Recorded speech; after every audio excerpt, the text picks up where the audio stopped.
ఢిల్లీ ఎన్నికలతో దేశంలో కాంగ్రెస్ పని అయిపోయిందని కాంగ్రెస్ ముక్త్ భారత్ కు మరో 3 అడుగుల దూరంలో ఉన్నామన్నారు ఎంపీ రఘునందన్ రావు. మెదక్ జిల్లా పార్టీ కార్యకర్తలతో సమావేశమైన ఆయన తెలంగాణలో బీజేపీ జెండా ఎగరాలన్నారు. పట్టభద్రుల ఎమ్మెల్సీ ఎన్నికల్లో బీజేపీ గెలిచేలా కార్యకర్తలు పనిచేయాలని సూచించారు. రేవంత్ ప్రభుత్వం వచ్చాక టీచర్లకు రిటైర్మెంట్ బెనిఫిట్స్ ఇవ్వకుండా ఇబ్బందులు గురిచేస్తుందని విమర్శించారు రఘునందన్ రావు. కాంగ్రెస్ బీఆర్ఎస్ కు ఓటు వేయడం వల్ల లాభం లేదని అన్నారు.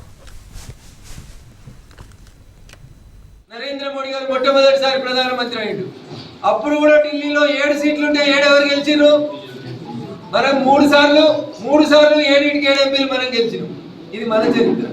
వాళ్ళ చరిత్ర మూడోసారి కూడా గాడిద గుడి పెట్టినటువంటి చరిత్ర.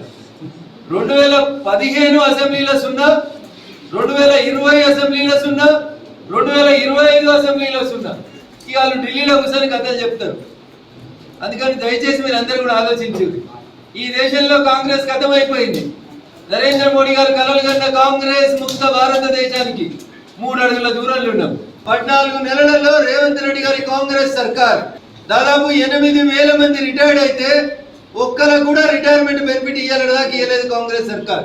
నేను కరీంనగర్లో నిన్న చెప్పిన ఒక డిఏ ఇచ్చిందని చెప్పి కిందికి వచ్చి కార్లో కూర్చుంటే నాకు 10 మంది చెప్పారు, సార్ డిఏ ప్రకటించారు కానీ డిఏ పైసలు ఇంకా మాకు రాలేదు సార్ అని చెప్తున్నారు. ప్రకటించిన ఒక్క డిఏ పైసలు కూడా ఇంక ఇవ్వలేదు రేవంత్ రెడ్డి. ఇగో ఇది కాంగ్రెస్ పాలన. అందుకని మనం రేపు గ్రాడ్యుయేట్ మిత్రుల దగ్గరికి పోతున్నప్పుడు జరుగుతున్న అన్ని పరిస్థితులను చెప్పి ఈ ఎన్నికలు కాంగ్రెస్ ఇంకెవరో గెలిచి వచ్చే ఫలితం ఉండదు.